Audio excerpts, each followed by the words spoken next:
You just spent $8 on organic blueberries. Felt good about it, didn't you? Like you were doing something right for your body. Meanwhile, the woman next to you grabbed conventional ones for $3 and walked away laughing. Who made the smarter choice? By the end of this video, you'll know the answer, and it might surprise you. Right now, somewhere in America, a mother is reading a food label. She sees that green USDA organic sticker and feels relief wash over her. She's protecting her family. She's being responsible. She's willing to pay extra because health has no price tag. But what if I told you that sticker might be one of the most profitable lies ever sold to the American public? According to the CDC, 80% of Americans have glyphosate in their urine. That's the herbicide your neighbor sprays on dandelions. The same chemical that kills everything it touches. Some research suggests it might even damage nerve cells in your brain. And here's the kicker. Many of these people religiously buy organic food. They're spending $60 billion a year on products they believe will protect them from exactly this kind of contamination. Something doesn't add up.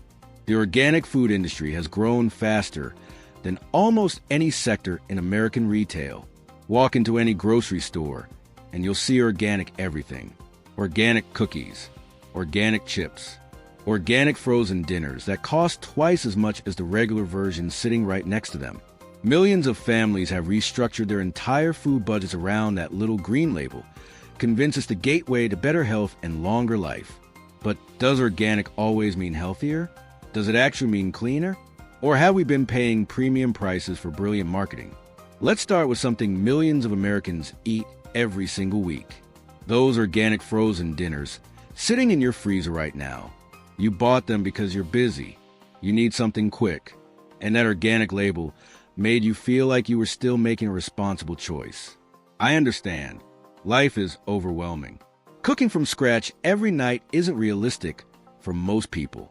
Here's what nobody tells you about those convenient little boxes. That organic label doesn't magically transform processed food into health food. These meals are absolutely loaded with sodium.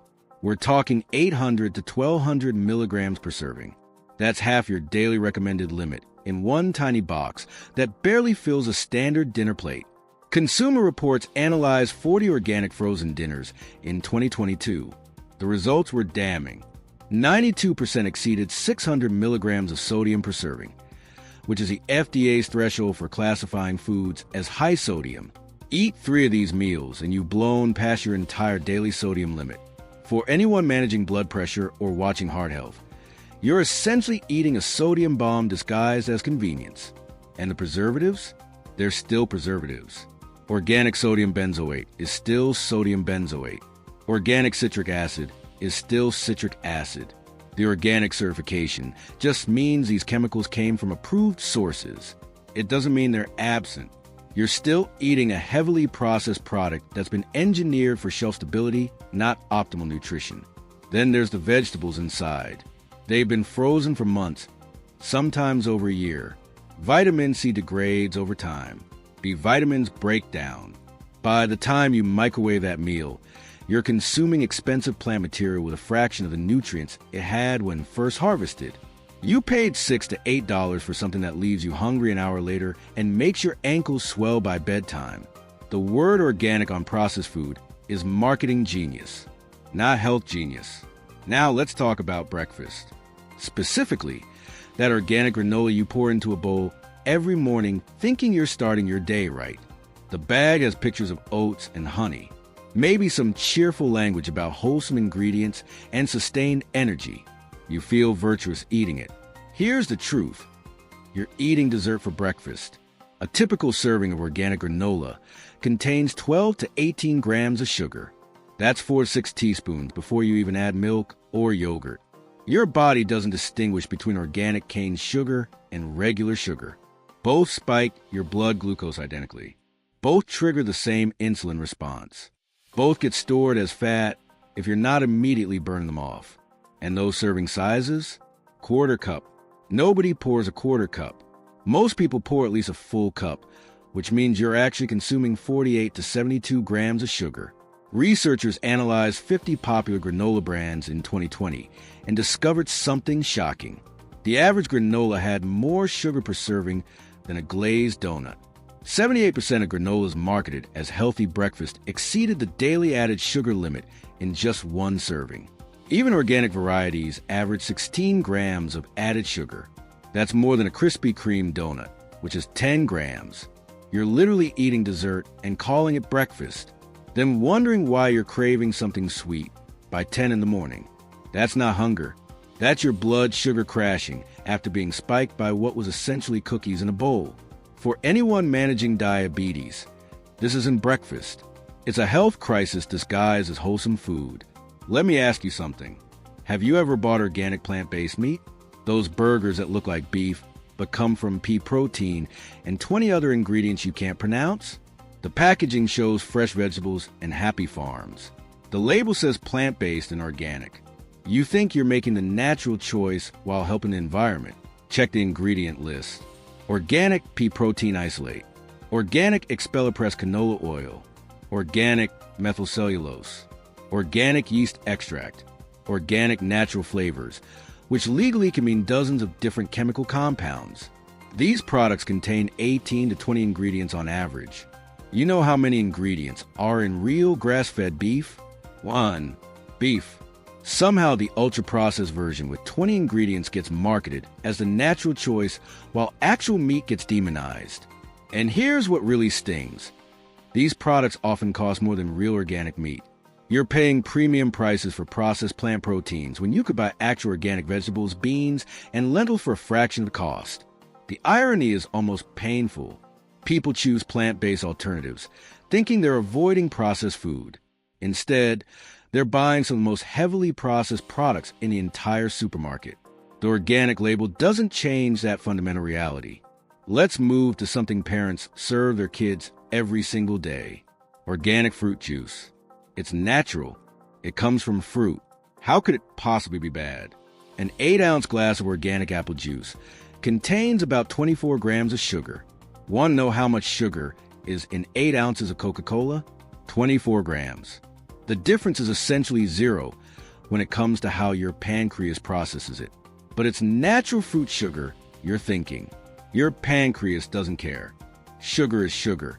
Whether it came from organic apples or a factory, it still spikes insulin and gets stored as fat if you're not immediately burning it off. And here's what makes juice particularly problematic. All the fiber has been removed. Fiber is what slows down sugar absorption and keeps you feeling satisfied. Without it, you're mainlining fructose directly into your bloodstream. Think about it this way. Eating 4 whole apples would make you extremely full. Drinking the juice from 4 apples takes 30 seconds and leaves you ready for more. All the sugar, none of the benefits. And those vitamins they advertise? Most juice is pasteurized, which destroys heat-sensitive vitamins. Companies add synthetic vitamins back in later. You're basically drinking organic sugar water with lab-created vitamins sprinkled in. The American Academy of Pediatrics now recommends limiting juice to just 4 ounces daily for kids under 6. Most parents pour 2 to 3 times that amount. Fruit juice represents one of the most successful marketing cons in food history. Organic doesn't make it healthy. It just makes it expensive sugar water. Here's something that might shock you. Those organic protein bars in your gym bag, the ones you grab after workouts, thinking you're fueling recovery, look at the ingredient list. Sugar appears 3 or 4 times under different names. Organic brown rice syrup, organic cane sugar, organic honey, organic dates. They layer different sugars, so none of them appear first on the list. It's a labeling trick that works because most people don't read carefully enough. A typical organic protein bar contains 15 to 20 grams of sugar. Some have significantly more. A Snickers bar has 20 grams of sugar. You're eating a Snickers that costs $3.50 instead of $1. Convinced it's health food because the label says organic and lists 10 grams of protein. That protein usually comes from organic soy protein isolate or organic whey protein isolate. These are heavily processed proteins, not whole food sources. Your body doesn't absorb isolated proteins as efficiently as it absorbs whole food proteins from actual meat, eggs, or legumes. And that organic chocolate coating? Still chocolate. The organic peanut butter? Mixed with organic palm oil and organic sugar. Every single component might technically be organic, but you're still eating processed junk that belongs in the candy aisle, not the health food section. Now I want to show you something that changed how I think about yogurt. Go back 40 years. Your grandmother bought yogurt in small glass containers. Plain, tangy, simple. She added her own fresh berries if she wanted sweetness. Maybe a drizzle of honey. That was yogurt. Cultured milk with live bacteria. Real food. Fast forward to today. Organic yogurt with fruit on the bottom. Sounds like an improvement, right? A single serving container of organic fruit yogurt contains 20 to 30 grams of sugar. That's 6 to 8 sugar cubes in a tiny cup marketed as breakfast. Those organic strawberries or blueberries mixed in. They're swimming in organic sugar syrup. The actual fruit content is usually less than 2% of the product. Even Greek organic yogurt with extra protein is loaded with sugar. You get 12 grams of protein, but you also get 22 grams of sugar. That's not a fair nutritional trade. You're spiking your blood sugar while getting moderate protein. BMJ published a study in 2019 analyzing over 900 yogurt products. Organic yogurts average 13 grams of sugar per 100 grams, officially classified as high sugar by government standards. Children's organic yogurts were even worse at over 14 grams per 100 grams. Researchers concluded that yogurt marketed as healthy was actually contributing to childhood obesity and dental decay. The yogurt industry discovered that Americans raised on sugary cereals wouldn't eat traditional yogurt. Too sour, too tangy. So they transformed fermented health food into dessert. They loaded it with organic cane sugar and organic fruit syrups. The probiotic benefits remained, but the sugar content turned a health food into a metabolic bomb. Plain organic yogurt exists. You can buy it and add your own fruit. Control exactly how much sweetness goes in. But that requires effort, and companies bet you won't make it. Let me tell you about something that genuinely makes me angry. Organic veggie chips and straws. The bag shows pictures of carrots and spinach. The word veggie is right there in the product name. Parents buy these for their kids, thinking they're sneaking vegetables into snack time. The first ingredient is almost always organic potato starch or organic cornstarch. Then comes organic oil. Then comes organic vegetable powder, which means they took real vegetables, dehydrated them, ground them into powder, and added just enough to color the chip and legally claim vegetables on the label. The actual vegetable content is around 5% or less. The rest is starch and oil. You're eating fried organic nothing shaped like healthy food. It's brilliant marketing combined with terrible nutrition. And serving sizes? The bag shows 12 chips for 130 calories. Most people eat half the bag, which means 400 to 500 calories of fried starch with virtually zero nutritional value. Regular potato chips might actually be better because at least potatoes contain some vitamin C and potassium. These veggie chips are just starch-shaped into marketing genius. For children, parents think they're providing vegetables. Instead, they're teaching kids that vegetables come fried and shaped like chips. But nothing, and I mean nothing, compares to what I'm about to tell you. This is the #1 organic food you should avoid, and it's going to completely flip what you think you know about buying organic. Organic strawberries. You think they're cleaner than conventional strawberries, don't you? They're often more contaminated, and it's completely legal. Organic farmers can't use synthetic pesticides, so they use natural alternatives. But organic doesn't mean pesticide-free. It means the chemicals come from natural sources. Many natural pesticides are less effective than synthetic ones. That means farmers apply them more frequently and in higher concentrations. What are organic strawberries treated with? Copper sulfate, toxic in high doses. Pyrethrin from chrysanthemum flowers, but still a neurotoxin. Rotenone, which some studies have linked to Parkinson's disease. All approved for organic farming. In 2018, researchers at UC Davis tested strawberries from major retailers. Organic versus conventional. The results were shocking. Organic strawberries contain rotenone residues at levels nearly 3 times higher than synthetic pesticide residues found on conventional berries. The study revealed something else disturbing. Copper-based fungicides used in organic farming remained on berries even after washing. Synthetic pesticides on conventional berries washed off easily. The researchers concluded that the organic label did not correlate with lower pesticide exposure. Both versions test well below EPA's safety limits. The difference? You're paying 50 to 100% more for organic berries that aren't actually cleaner or safer. The Environmental Working Group put strawberries on their Dirty Dozen list, which scares people into buying organic. But that list doesn't account for the fact that detected levels are within safe limits, and that washing removes most residues. Concerned about chemicals? Wash your berries thoroughly with water. That removes 75 to 80% of any residue, conventional or organic. So what organic foods are actually worth buying? After exposing all of this, I want to give you something actionable. 2 organic products that genuinely deserve your money. First, organic spinach and leafy greens. Fresh organic leafy greens from the produce section, not those overpriced bag salads. Conventional leafy greens are heavily sprayed because bugs love them.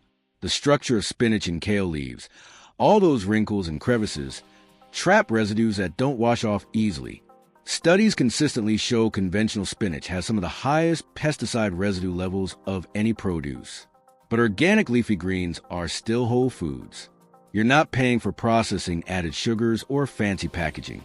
You're buying actual vegetables loaded with vitamins A, C, and K, plus iron, calcium, and antioxidants.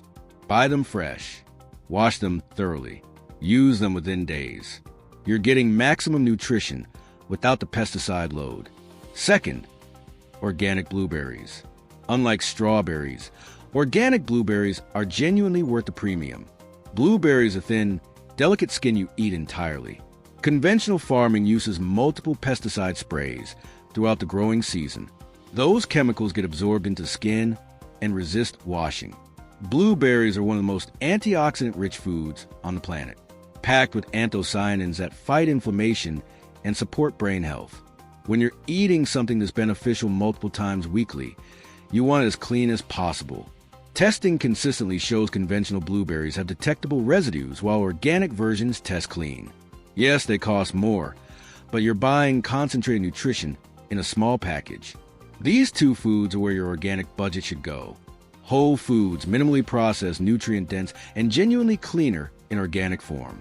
For thick-skinned produce like bananas, avocados, and pineapples, save your money. You throw away the skin anyway, which is where any residue would be. The bottom line, organic is not a magic word that automatically makes food healthier. Read ingredient lists. Avoid processed foods, whether they're organic or not. Focus on eating whole, real foods. Be selective about which organic products actually deserve the premium price.